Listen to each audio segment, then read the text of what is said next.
Assalamualaikum warahmatullahi wabarakatuh. Perkenalkan, nama saya Rizal Karimo Arif dari kelas Teknik Informatika C 2022 dengan NIM 2205 1204098. Pada kesempatan kali ini, saya akan mempresentasikan tugas dari mata kuliah jaringan komputer yang berjudul Sejarah Internet. Perkembangan internet dimulai pada tahun 1969 dengan dikembangkannya proyek ARPANET. Internet yang kita kenal sekarang sebenarnya bermula dari pengembangan jaringan yang dilakukan oleh Departemen Pertahanan Amerika Serikat yang dikenal sebagai ARPA. Jaringan internet ini pada awalnya hanya digunakan untuk keperluan militer, ditujukan untuk berkomunikasi, guna mengatasi serangan nuklir, dan juga untuk menghindari informasi terpusat.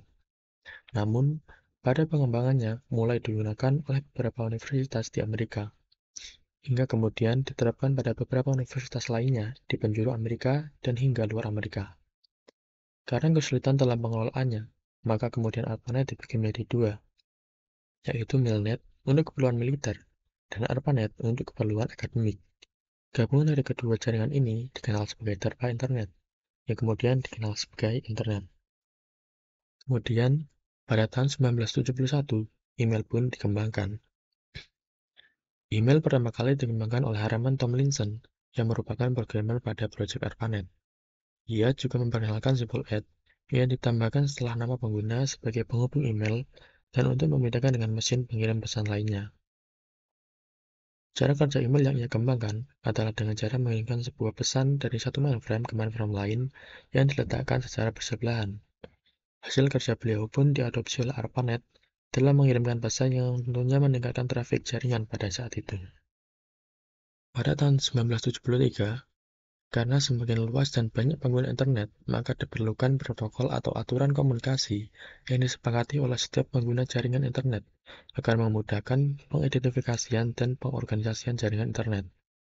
Maka diciptakanlah protokol yang dikenal dengan nama TCP/IP oleh Vinton Cerf dan Bob Kahn. Singkatnya, protokol TCP/IP akan mengatur semua perangkat yang akan berkomunikasi dengan tepat dan aman. Kemudian pada tahun 1983, guna mengakomodasi jumlah pengguna internet yang semakin banyak, maka diciptakanlah Domain Network System oleh Paul Mockapert dan John Postel. DNS bisa dianalogikan sebagai buku telepon yang berisi nomor telepon dan nama pemilik nomor telepon. IP address diibaratkan sebagai nomor telepon, dan domain name sebagai nama pemilik nomor telepon. Dengan adanya DNS, pengguna tak perlu menghafalkan setiap alamat IP yang berisi serangkaian angka yang sulit untuk dihafalkan. Pengguna hanya cukup mengetahui nama domain yang nantinya akan diterjemahkan menjadi alamat IP oleh DNS server. Kemudian pada tahun 1989, dikembangkan protokol yang mampu untuk mentransfer hypertext antar komputer oleh tim Berners-Lee yang bekerja di Sun. Nantinya, HTTP ini yang akan menjadi dasar dari pengembangan World Wide Web, di mana pada www, data yang dikirimkan berupa hypertext dan juga hyperlink yang mengarah pada resource lain yang diperlukan untuk memuat sebuah laman website.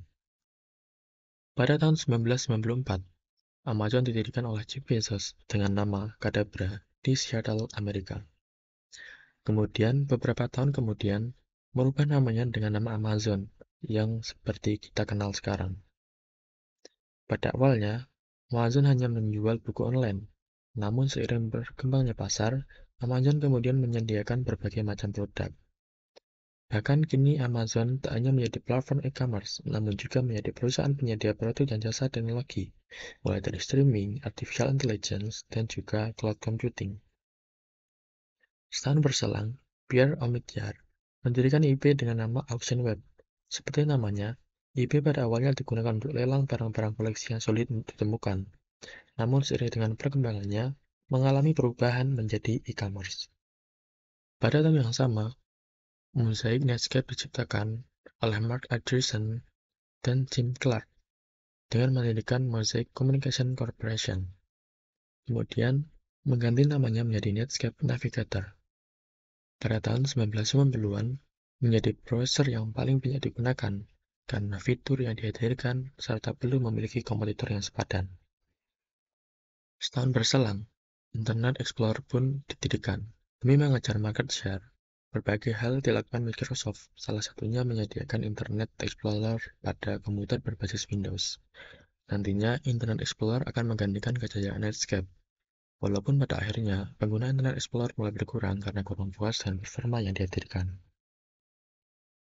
Pada tahun 1998, Google didirikan oleh Larry Page dan Sergey Brin saat masih menjadi mahasiswa di Universitas Stanford. Pada awalnya, Google berfokus pada pengembangan mesin pencari guna mengindeks jutaan situs yang ada di internet, sehingga bisa mudah diakses oleh pengguna. Google sangat berpengaruh pada persebaran informasi yang ada di internet. Dengan adanya Google, mempermudah pengguna dalam mencari informasi yang begitu banyak. Setiap harinya, miliaran orang menggunakan Google. Saking eratnya istilah Google dan internet, masyarakat pun terkadang lebih sering menyebut Google untuk merujuk pada istilah internet.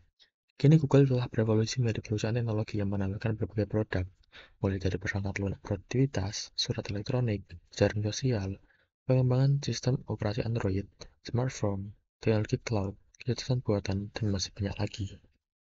Pada tahun 1999, istilah Web 2.0 diciptakan oleh Darcy Dinucci. Kemudian istilah ini dipopulerkan oleh Tim O'Reilly dan Dave Daughtry pada Web 2.0 Conference pertama pada tahun 2004. Pada Web 2.0 memungkinkan user untuk berinteraksi dan berkolaborasi satu sama lain melalui sosial media. Hal ini tentunya bertolak belakang dengan Web 1 yang hanya memungkinkan user untuk melihat dan menikmati konten yang dihadirkan saja. Kemudian pada tahun 2005, Facebook didirikan. Facebook didirikan oleh Mark Zuckerberg dengan sesama mahasiswa Harvard College dan teman sekamarnya, Edward Severin, Andrew McCollum, Dustin Moskovitz, dan Chris Hughes. Pada awalnya dinamakan dengan The Facebook. Nama ini terinspirasi dari direktori buku wajah Facebook yang sering diberikan kepada mahasiswa Amerika. Situs ini pada awalnya dikembangkan untuk menghubungkan antar mahasiswa Harvard saja. Namun, sehari kemudian lebih dari 1.000 orang telah mendaftar pada situs ini. Facebook seringkali menerima kritik karena berbagai masalah, seperti privasi pengguna, manipulasi politik, pengawasan massal, efek psikologis seperti kecanduan dan ketidakpercayaan diri, dan konten seperti pelanggaran hak cipta, hoax, dan ujaran kebencian. Meskipun demikian, Facebook masih menjadi media sosial favorit bagi sebagian orang.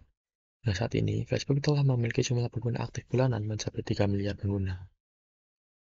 Kemudian pada tahun 2007, dilunturkannya iPhone menginspirasi produk smartphone dengan form factor yang tipis, dengan layar berkapasitas besar, dengan dukungan multitouch daripada keyboard fisik pada handphone seri-seri sebelumnya. Setahun berselang, dirilislah sistem operasi Android yang didukung oleh Google bersama perusahaan perangkat keras dan lunak terkemuka seperti Intel, HTC, ARM, Motorola, dan IP. Telepon pertama yang mengadopsi OS Android adalah HTC Dream. Hadirnya perangkat-perangkat mobile ini membuat pengguna dapat mengakses internet di mana saja dan kapan saja, baik itu digunakan untuk berkomunikasi satu sama lain atau menjelajah situs di internet. Pada tahun 2014, istilah Web3 pertama kali dikenalkan oleh Kevin Wood, yang merupakan seorang computer scientist dan juga co-founder dari Ethereum. Web3 mengusung beberapa konsep seperti desentralisasi, teknologi blockchain, dan ekonomi berbasis token. Web3 menawarkan anonimitas, keamanan, transparansi, dan insentif ekonomi bagi pengguna dan developer. Sekian presentasi dari saya. Jika ada kekurangan, saya mohon maaf. Wassalamualaikum warahmatullahi wabarakatuh.